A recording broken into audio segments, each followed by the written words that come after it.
Hello guys, welcome to my YouTube channel. అందరూ ఎలా ఉన్నారండి? బాగున్నారా? నేనైతే చాలా బాగున్నాను. మీరందరూ కూడా బాగుండాలని అయితే మనస్ఫూర్తిగా కోరుకుంటున్నానండి.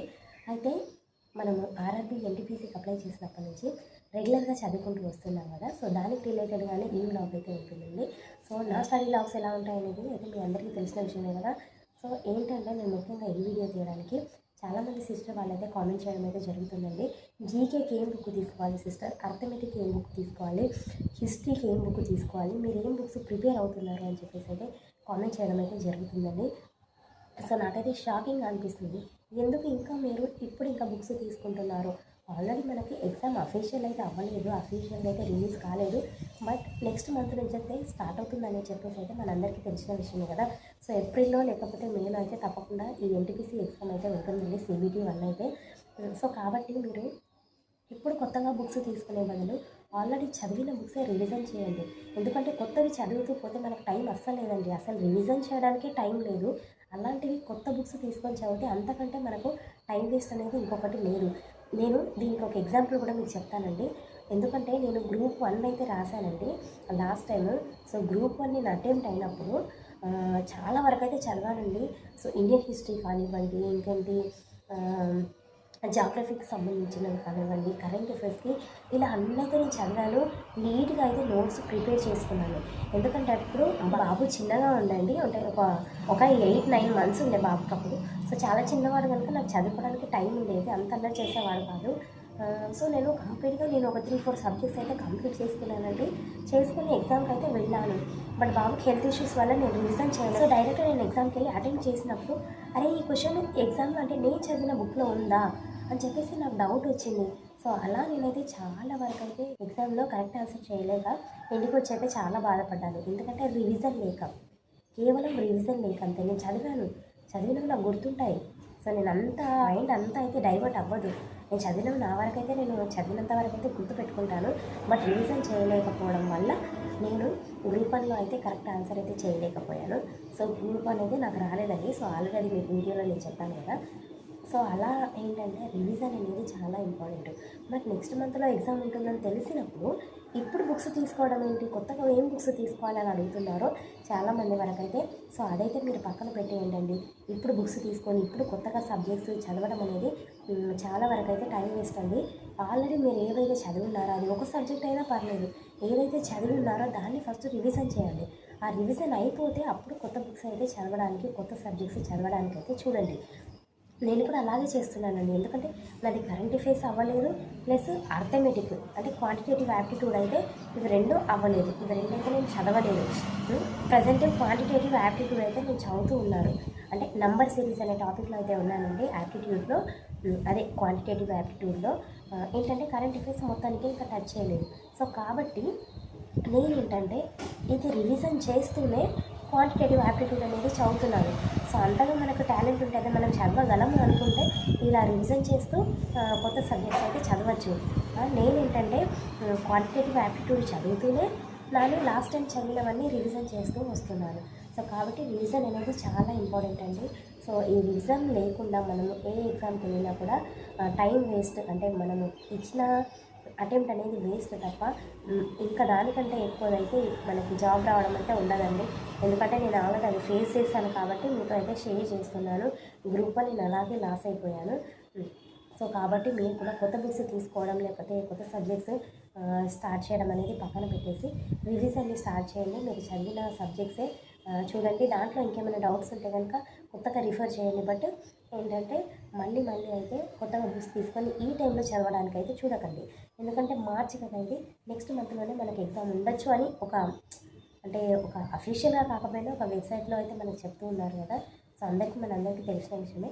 ఏప్రిల్ కాకపోయినా మేలో ఉంటుంది. సో ఒక్క మంత్లో మనము ఒక ఎగ్జామ్కి ఒక 1 మంత్ ముందే రివిజన్ చేయడం అయితే చాలా ఇంపార్టెంట్. సో కాబట్టి రివిజన్ చేసుకోండి. నేను కూడా ఇప్పుడు రివిజన్ స్టార్ట్ చేశాను కాబట్టి నా రివిజన్ వీడియోసే మీకు రెగ్యులర్గా వస్తూ ఉంటాయండి. ఒక సిస్టర్ అయితే కంటిన్యూగా కామెంట్ చేస్తుందండి, అక్క ప్లీజ్ అక్క, నేను అసలు మీ ఛానల్ని ఫాలో అవ్వడానికి రీజన్ ఏంటంటే మీరు ఇండియన్ హిస్టరీ అయితే ఒక 2-3 వీడియోస్లో చెప్పారు కదా. సో నేను దానికి కనెక్ట్ అయిపోయి అయితే మీ ఛానల్ని ఫాలో అవుతున్నాను. నాకు ఇండియన్ హిస్టరీ టాపిక్స్ అయితే కావాలక్క, హిస్టరీ అయితే చెప్పండి అని నేనైతే అడుగుతుంది. మీరు అంతగా వెయిట్ చేస్తున్నారు కాబట్టి తప్పకుండా మీకోసం అయితే నేను చెప్పను అని చెప్పట్లేదు. బట్ ఏంటంటే ప్రజెంట్ నా రీజన్ సబ్జెక్ట్ అయితే రీజనింగ్ జరుగుతుందండి. సో నెక్స్ట్ సబ్జెక్ట్గా నేను హిస్టరీకి అయితే వెళ్ళిపోతాను. సో అప్పుడైతే మీతో షేర్ చేస్తాను. ఎందుకంటే ఇప్పుడు నేను రీజనింగ్ పక్కన పెట్టేసి హిస్టరీ చదవాలనుకోండి, సో కన్ఫ్యూజ్ అయిపోతాను కదా. సో అది సగం అయిపోతుంది, ఇది సగం అయిపోతుంది.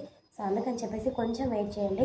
సో నా రివిజన్ అయిపోగానే నెక్స్ట్ హిస్టరీ అయితే స్టార్ట్ చేస్తాను. సో అప్పుడైతే మీకు హిస్టరీ క్లాసెస్ అయితే చెప్తాను. అప్పటి వరకు అయితే వెయిట్ చేయండి. మీ దగ్గర నోట్స్ అయితే ఉంటుంది కదా, ఎంతో కొంత ప్రజెంట్ అయితే అది చదువుతూ ఉండండి. చూద్దాము, దాని గురించి హిస్టరీ అయితే కంపల్సరీగా చెప్తాను. ఇంకా అంటే మెయిన్గా మనకు టైం అస్సలు లేదండి. ఎంత చదువుదాం అనుకున్నా ఇంట్లో పనులు, పిల్లల్ని చూడడము, అన్ని వర్క్ చేసుకొని అయితే చదువుకోవడం అయితే చాలా టైం అయితే సరిపోవట్లేదు. ఇంకా ఎంత చదివినా కూడా నైట్ అవుట్స్ చేసినా కూడా టైం అయితే సరిపోవట్లేదు. ఇంకా టైం ఉంటే బాగుండు, ఇంకో మంత్ ఉంటే బాగుండు ఎగ్జామ్ అని చెప్పేసి అయితే అనిపిస్తుంది. బట్ ఏం చేయలేం కదా, ఎగ్జామ్ డేట్ అయితే దగ్గరగా వచ్చేసింది కాబట్టి తప్పకుండా మనం ప్రజెంట్ అయితే చదవడానికి చూడండి, రివిజన్ చేయడానికి చూడండి. కొత్తగా చదివేటి అయితే చదవద్దని చెప్పేసి అయితే నా ఒపీనియన్ అండి. సో మీకు అంత టాలెంట్ ఉంది, చదవగలము అనుకుంటే రివిజన్ చేస్తూనే కొత్త సబ్జెక్ట్స్ కూడా చదువుకోవచ్చు. రెండు చదవడం కాదు అనుకున్న వాళ్ళైతే కంపల్సరీగా రివిజనే చేయండి. ఇంకా అంటే నేను వీడియోస్ పోస్ట్ చేయడానికి అయితే చాలా లేట్ చేస్తున్నానండి. ఎందుకంటే నాకు అస్సలు టైం సరిపోవట్లేదు, చదవడానికి అయితే అస్సలకి సరిపోవట్లేదండి. నేను చాలా వరకు అయితే టైం వేస్టే చేస్తున్నాను. ఎందుకంటే ఇంట్లో పనులు చేసుకోవాలి, పిల్లల్ని చేసుకోవాలి, అలా చూస్తూ ఇంకా చదువుకుంటూ వీడియోస్ తీయాలంటే చాలా టైం పడుతుంది. సో నేనైతే అంటే ఒక ఎయిం పెట్టుకొని అయితే నేను వీడియో చేయలేదు. అంటే నాకు వ్యూస్ రావాలి, సబ్స్క్రైబర్స్ రావాలి అని చెప్పేసి అయితే నేను దాని గురించి అయితే వీడియో చేయట్లేదు. ఓన్లీ హౌస్ వైఫ్స్ నాలాగా ఉన్న వాళ్ళకి నా స్ట్రగుల్ అయితే నాకు అర్థమవుతుంది కాబట్టి నాలాగా హౌస్ వైఫ్గా ఉన్న వాళ్ళకి ఎంత కొంత హెల్ప్ అవుతుందని చెప్పేసి నేను వీడియోస్ అయితే స్టార్ట్ చేశాను కాబట్టి సో వ్యూస్ కోసం అయితే నేను తీయట్లేదు.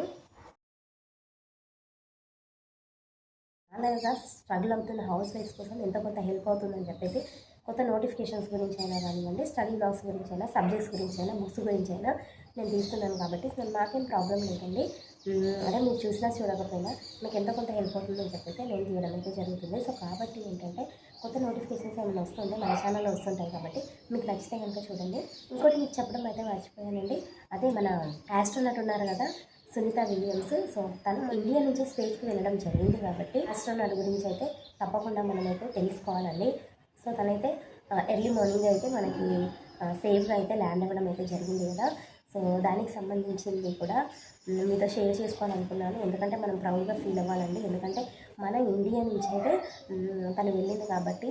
ఎందుకు నేను సునీత విలియమ్స్ గురించి చెప్తున్నాను అని అంటే ఇది తప్పకుండా మనకు కరెంట్ అఫైర్స్లో వచ్చే అవకాశం అయితే ఉందండి. ఎందుకంటే మన ఇండియా నుంచి వెళ్ళింది ఒకటి, ప్లస్ ఏంటంటే ఇంకా తను చాలాసార్లు కూడా స్పేస్లోకి వెళ్ళి రావడం అయితే జరిగింది కదా. సో వాళ్ళు అంటే సునీత విలియమ్స్తో పాటు ఇంకొకరు కూడా ఉన్నారు. బట్ ఏంటంటే మనం సునీత విలియమ్స్ గురించి ఎక్కువ ఫోకస్ అయితే చేయాలి. ఎందుకంటే తను ఆల్రెడీ నేను మొత్తం తన ఇన్ఫర్మేషన్ అయితే చూశాను. సో తను ల్యాండ్ అవుతుంది అని అంటే మార్నింగ్ 3 o'clock కదా. సో నేను అప్పటి వరకు అయితే లైవ్ చూస్తూ అయితే ఉన్నానండి. ఎందుకంటే ఎవరికైనా ఉంటుంది కదా. సో నాకు కూడా ఎందుకంటే ఈ స్పేస్కి సంబంధించిన వాటి గురించి అయితే చాలా ఇంట్రెస్ట్ అండి తెలుసుకోవడము. సో అందుకని చెప్పేసి అయితే నేను వెయిట్ చేస్తున్నాను, లైవ్ చూస్తూ నైట్ అంతా అయితే ఉన్నానండి. ఎందుకంటే చాలా ఇంట్రెస్ట్గా ఉంది కదా. సో తను ఎప్పుడు వస్తుంది, ఎలా వస్తుంది, ల్యాండ్ ఎలా అవుతుంది, సేఫ్గా అవుతుందా లేదా అని చెప్పేసి చాలా వరకు అయితే వెయిట్ చేయడం అయితే జరిగింది చాలామంది. సో నేను కూడా అలాగే వెయిట్ చేశాను, సేఫ్గా ల్యాండ్ అయింది. సో దానికైతే మనము నాసా వాళ్ళకైతే థ్యాంక్ యూ చెప్పుకోవాలండి. ఎందుకంటే వాళ్ళంతా సేఫ్గా అయితే ల్యాండ్ చేశారు. సో టెక్నాలజీ అంతా డెవలప్ అయిందని అయితే మనందరికీ తెలిసిన విషయమే కదా. సో అయితే ఎందుకు సునీత విలియమ్స్ గురించి నేను చెప్పాల్సి వస్తుందంటే మనకు కరెంట్ అఫైర్స్లో తిన గురించి వచ్చే అవకాశం అయితే ఉంది. ఎందుకంటే రీసెంట్గా జరిగిన కరెంట్ అఫైర్ కాబట్టి తప్పకుండా న్యూస్లో వచ్చింది కాబట్టి మనకు కూడా కరెంట్ అఫైర్స్లో ఈ క్వశ్చన్ అయితే వచ్చే అవకాశం ఉంది. కాబట్టి సునీత విలియమ్స్ గురించి అయితే మీరు కంప్లీట్గా తెలుసుకొని అయితే ఉండండి. నాకు తెలిసినంత ఆమె 3 times అయితే వెళ్ళి రావడం అయితే జరిగిందండి స్పేస్లోకి. ఒకసారి 1990sలో వెళ్ళింది, సెకండ్ వచ్చేసి 2016 అనుకుంటాను ఆ టైంలో వెళ్ళింది. మళ్ళీ ఇప్పుడు 2024లో వెళ్ళడం అయితే జరిగింది. ప్లస్ 9 monthsగా అక్కడే చిక్కుకొని ఐఏఎస్లో చిక్కుకొని ఉండడం అయితే జరిగింది. అది కూడా గుర్తుపెట్టుకోండి. తన నేటివ్ ప్లేస్ వచ్చేసి గుజరాత్ అండి. సో అది కూడా గుర్తుపెట్టుకోండి. మెయిన్గా తను ఎప్పుడు ల్యాండ్ అయింది, భూమిపైకి ఎప్పుడు సేఫ్గా వచ్చింది అనేది అయితే చాలా ఇంపార్టెంట్ అండి. ఇది డేట్ అయితే తప్పకుండా గుర్తుపెట్టుకోండి. తెలిసిందే కదా మనందరికీ 19th March 2025లో అయితే తను సేఫ్గా భూమి పైన అయితే ల్యాండ్ అవ్వడం అయితే జరిగింది. కాబట్టి ఈ డేట్ అయితే కంపల్సరీ గుర్తుపెట్టుకోండి. మార్చ్ 2025 ఈ డేట్ అయితే తప్పకుండా మీరు గుర్తుపెట్టుకోండి. ఇంకా కొంచెం తన గురించి అయితే మీరు తెలుసుకొని ఉండండి. ఎందుకంటే రీసెంట్ది చాలా ఫేమస్, ఇంకా చాలామంది ఇంట్రెస్ట్ చూపిన టాపిక్ కాబట్టి ఈ టాపిక్ అయితే కరెంట్ అఫైర్స్లో వచ్చే అవకాశం అయితే ఉంది. సో ఇలా ఏం చేయాలి అని అంటే మన డైలీ లైఫ్లో జరిగేవే మనం కరెంట్ అఫైర్స్తో కనెక్ట్ చేస్తూ చదువుకోవడం అయితే చాలా ఇంపార్టెంట్ అండి. నేనైతే కరెంట్ అఫైర్స్ అయితే అసలుకే టచ్ చేయలేదు, కొంత అయితే చూస్తూ వచ్చాను. మన రైల్వే బడ్జెట్కి సంబంధించింది కానివ్వండి, యూనియన్ బడ్జెట్కి సంబంధించింది, లేక కోర్సుకి సంబంధించింది కానివ్వండి, లేకపోతే అప్పుడప్పుడు వస్తున్న న్యూస్లో అయితే నేను చూస్తూ ఉన్నాను. బట్ కంప్లీట్గా ఒక నోట్స్ ప్రిపేర్ చేసుకొని కరెంట్ అఫైర్స్ పైన చదువుకోవడం అయితే నేను చేయలేదండి. నాది ఏదైనా టాపిక్ మిగిలి ఉందా అంటే అది ఒక కరెంట్ అఫైర్సే. సో కరెంట్ అఫైర్స్ని కూడా నేను చూడాలి, బట్ టైం అయితే నాకు సరిపోదని నాకు తెలుస్తుంది. సో ఈ యాప్టిట్యూడ్ చదివే వరకే నాకు టైం అయితే అయిపోతుందండి. ఎందుకంటే నేను కరెంట్ అఫైర్స్ పక్కన పెట్టేసి ఈ యాప్టిట్యూడ్ ఎందుకు చదువుతున్నాను అని అంటే, చూడండి ఇప్పుడు నాకు ఎన్టీపీసీ ఎగ్జామ్ ఒకటే లేదండి. నేను జీడీఎస్కి అప్లై చేశాను, అదే గ్రామీణ బ్యాంక్. సెకండ్ వన్ వచ్చేసి నేను బ్యాంక్లో అప్లై చేశాను. థర్డ్ వన్ వచ్చేసి నేను హైకోర్టు ఉంది కదా, హైకోర్టులో అప్లై చేశాను. ఫోర్త్ ఇంకా ఏంటంటే అంగన్వాడీ కూడా పోస్ట్ అయితే రిలీజ్ అయిందండి. అప్లికేషన్ ఫామ్ అయితే వచ్చేసింది. సో అదందరికీ మీకు లాస్ట్ టైం నోటిఫికేషన్లోనే నేను చెప్పాను, చూసారో లేదో నాకైతే తెలియదు. బట్ అంగన్వాడీ టీచర్స్కి సంబంధించిన పోస్ట్ కూడా నేను అప్లై చేశాను టీచర్కి. బట్ ఏంటంటే మీరు అనుకోవచ్చు, అంటే ఇంత చదివి అంటే నేను ఒక ఇంజనీరింగ్ చేసి బ్యాచిలర్స్ ఆఫ్ ఇంజనీరింగ్ చేసి ఈ అంగన్వాడీకి అప్లై చేయడం ఏంటనేసి మీరు అనుకోవచ్చు. ఎందుకంటే అంగన్వాడీకి నేను అప్లై చేయడానికి రీజన్ ఏంటంటే, ఈ జాబ్స్ అనేవి మన లొకాలిటీలో అంటే మన విలేజ్లో ఇస్తారు కదా. సో చిన్నపిల్లలు నాకు ఉన్నారు కాబట్టి, సో నా లొకాలిటీలో నాకు జాబ్ రావడం అనేది కొంచెం నాకు ఇంపార్టెంట్ అయింది. సో అందుకని చెప్పేసి అయితే నేను అంగన్వాడీకి కూడా అప్లై చేయడం అయితే జరిగింది. సో ఫామ్ అయితే రిలీజ్ అయిపోయింది, మీరు కూడా అప్లై చేసుకోండి. ఎక్కడో వెళ్ళి పిల్లల్ని వదిలేసి జాబ్ చేయడం కంటే నా లొకాలిటీలో నాకు జాబ్ వస్తే హ్యాపీ కదా. ప్లస్ తక్కువ శాలరీతోనే అది ఉంటుంది, అది కూడా నాకు తెలుసు. బట్ ఏంటంటే ఆ జాబ్ చేస్తూనే నేను వేరే వాటికి కూడా ఎగ్జామ్స్కి అటెండ్ అవ్వాలని అయితే అనుకుంటున్నాను. సో కాబట్టి ప్రజెంట్ అయితే నాకు ఏదో ఒక జాబ్ రావడం ఇంపార్టెంట్. సో అందుకని చెప్పేసి నేను అంగన్వాడీకి కూడా అప్లై చేశాను. సో 4 అయిపోయాయి కదా, ఇంకోటి కూడా ఉందండి, ఇదే ఎన్టీపీసీ అయితే ఉంది కదా. సో 5 ఎగ్జామ్స్ అయితే నా చేతుల్లో ఉన్నాయండి ఇప్పుడు. ఇవైతే నెక్స్ట్ మంత్ ఏప్రిల్ నుంచి అయితే స్టార్ట్ అయిపోతున్నాయి. ఈ హైకోర్టు జాబ్ వచ్చేసి ఏప్రిల్లోనే ఉందండి. సో ఏప్రిల్లో ఎగ్జామ్ అయితే స్టార్ట్ అయిపోతుంది. ఇంకా ఏప్రిల్లోనే ఎన్టీపీసీ ఉందని అనుకుంటున్నాను. సో ఇలా 5 ఎగ్జామ్స్ అయితే నా చేతుల్లో ఉన్నాయి. సో ఇవన్నీ నెక్స్ట్ మంత్ నుంచే నాకు ఎగ్జామ్స్ అయితే స్టార్ట్ అవుతాయి. సో ఇవన్నీ అటెంప్ట్ అవ్వాలి నేను. సో నా చేతుల్లో ఇప్పుడు 5 ఎగ్జామ్స్ ఉన్నాయి కాబట్టి వీటన్నింటిలో ఒకటైనా నేను ఈసారి జాబ్ కొట్టాలి అని చెప్పేసి అయితే నేను అనుకుంటున్నానండి. చూడాలి ఇంకా ఎలా జరుగుతుందో అని చెప్పేసి. సో ఇంకా నా చేతిలో 5 ఎగ్జామ్స్ ఉన్నాయి కదా, ఈ ఎన్టీపీసీ ఒకటే కాదు కదా. సో ఇవన్నీ కూడా నేను చదువుకోవాలి, చూసుకోవాలి. బట్ ఏంటంటే నేను ఎక్కువ కాన్సన్ట్రేషన్ ఒక 3-4 మంత్స్ నుంచి చదువుతున్నాను. అప్లికేషన్ స్టార్ట్ అయినప్పటి నుంచి అంటే అది ఎన్టీపీసీ కాబట్టి దీనిపైన రెగ్యులర్గా అయితే వీడియోస్ చేస్తున్నాను. సో మీరు కూడా గమనించాలంటే ఇన్ని ఎగ్జామ్స్ నా చేతుల్లో ఉన్నాయి కాబట్టి సో ఏదో ఒకటి నేను జాబ్ కొట్టాలి. సో అందుకని చెప్పేసి మీకు వీడియోస్ కూడా చాలా వరకు లేట్ అవ్వచ్చు. సో దానికైతే మీరు ఏం వరీ అవ్వద్దు. సో కంటిన్యూగా ఎగ్జామ్ డేట్స్ ఎప్పుడు ఉంటాయి, లేకపోతే అడ్మిట్ కార్డ్ వచ్చిందా లేదా, వీటి గురించి అయితే తప్పకుండా మీకు చెప్తాను. బట్ ఈ 5 ఎగ్జామ్స్కి సంబంధించిన అన్ని బుక్స్ అయితే నేను చదువుతూ ఉండాలి కాబట్టి నాకు కొంచెం స్ట్రెస్గా ఉంటుంది. సో అది కూడా మీరు అర్థం చేసుకోండి. ఇన్ని ఎగ్జామ్స్ వల్ల ఇంత స్ట్రెస్ వల్ల నేను గివప్ ఇచ్చేద్దాము అనుకున్నప్పుడు మీ కామెంట్స్ అయితే నాకు చాలా వరకు పుషప్ని ఇచ్చాయండి. ఎందుకంటే మీరు వద్దు సిస్టర్ ఇంతవరకు చదివి లాస్ట్ ఎగ్జామ్కి వచ్చేటప్పటికి గివప్ ఇవ్వద్దు అని చెప్పేసి చాలామంది కామెంట్ చేశారు. సో మీ అందరికీ థ్యాంక్ యూ అండి. సో నా వీడియోస్ మీరు ఇంత రెగ్యులర్గా చూస్తూ నా పర్సనల్ లైఫ్లో కూడా మీరు ఇన్వాల్వ్ అవుతున్నందుకు థ్యాంక్ యూ సో మచ్. ముఖ్యంగా చెప్పేది ఏంటంటే కొత్త సబ్జెక్ట్స్ కొత్త బుక్స్ తీసుకోవడం పక్కన పెట్టి లాస్ట్ టైం చదివినవే రివిజన్ అయితే చేసుకోవడం అయితే చాలా ఇంపార్టెంట్ అండి. అందరికీ ఆల్ ద బెస్ట్ అండి. ఇంకా మెయిన్గా నేను ఏం చెప్పాలి అనుకుంటున్నాను అంటే మనకి గ్రూప్స్కి సంబంధించిన ఎగ్జామ్స్ రిజల్ట్స్ అయితే రిలీజ్ అయ్యాయి కదండి. సో నేను గ్రూప్ 1 అయితే రాశానండి, అదైతే నాకు రాలేదు. నాకు ఎప్పుడైతే ప్రిలిమ్స్ రాలేదో నేను అప్పుడే మీకు వీడియో అయితే పోస్ట్ చేశాను. సో అలాగే ఎంతోమంది కూడా అటెంప్ట్ చేస్తుంటారు కదా. సో గ్రూప్ 2, 3 రిజల్ట్స్ అయితే లాస్ట్ టైం వచ్చాయి కదండి, ఒక 1 వీక్ బ్యాక్. సో నేను ఆ వీడియోస్ చూస్తూ ఉంటే నాకు చాలా రిగ్రెట్గా ఫీల్ అయ్యానండి. సో నేను ఎందుకు అప్లై చేయలేదు, నేను ఎందుకు జాబ్ అంటే నాకెందుకు రాలేదు, అంటే నేను ఇంత వెనుకబడి ఉన్నానా, నేను ఎందుకు చదవలేదు అని చెప్పేసి అయితే నాకు చాలా రిగ్రెట్గా ఫీల్ అయ్యాను. చాలా బాధ అనిపించింది. ఎందుకంటే ఈ గ్రూప్ 2, 3 రిజల్ట్స్ వచ్చినప్పుడు చాలామంది మా ఫ్రెండ్స్లో కానివ్వండి, అంటే మా రిలేటివ్స్లో ఉన్న వాళ్ళకు కూడా చాలామందికి జాబ్స్ అయితే వచ్చాయండి. సో అందుకని చెప్పేసి అయితే నేను ఫీల్ అవ్వడం అయితే జరిగింది.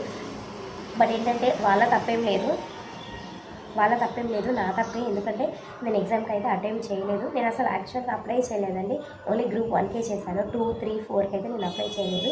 ఎందుకంటే అప్పుడు నాకున్న హెల్త్ ఇష్యూస్ కానివ్వండి, బాబు చిన్నగా ఉన్నాడు కాబట్టి సో తనని ప్యాంపర్ చేయడమే నాకు అప్పుడు రిస్కీగా ఉండేది. సో అందుకని చెప్పేసి నేను ఈ ఎగ్జామ్స్కి అయితే అప్లై చేయలేదు. బట్ వాళ్ళకి జాబ్స్ వచ్చినప్పుడు అయితే నేను ఫీల్ అయ్యాను, నేను బాధపడ్డాను. సో నేను ఇంత వెనుకబడి ఉన్నానా, కంపల్సరీ నేను చదవాలి అన్న నాకు హోప్ అయితే ఎగ్జామ్ రిజల్ట్స్ వచ్చిన తర్వాత అయితే అర్థమైంది.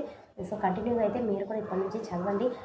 నేను ఎందుకు ఇది చెప్తున్నాను, నేను రిగ్రెట్గా ఫీల్ అయ్యాను, నేను ఎందుకు చెప్తున్నాను అని అంటే, నాలాగా మీరు కూడా ఫీల్ అవ్వద్దు. ఎందుకంటే ఆల్రెడీ చాలా నోటిఫికేషన్స్ వస్తున్నాయండి మీకు. డైలీ నేను నోటిఫికేషన్స్ చూస్తున్నాను, మీకు వీడియో కూడా పోస్ట్ చేస్తున్నాను. సో ఎన్ని నోటిఫికేషన్స్ వస్తున్నప్పుడు మీరు ఎందుకు టైం వేస్ట్ చేస్తున్నారు? అన్నిటికైతే అప్లై చేసుకోండి.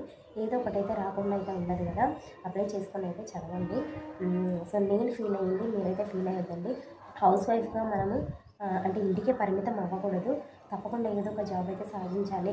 మనం అందరం చూస్తూనే ఉన్నాం కదా. సో హౌస్ వైఫ్గా ఉన్న వాళ్ళు ఎంతోమంది జాబ్స్ అయితే కొడుతున్నారు. సో మనం కూడా దాంట్లో ఒకరిగా అయితే తప్పేం లేదు కదండి. మనము హ్యాపీ, మన ఫ్యామిలీ కూడా అంత హ్యాపీ కదా. సో మనకి ఏం లేదు, ఒకటి చదువు ఆ కాన్సన్ట్రేషన్ మాత్రం ఉంటే సరిపోతుంది.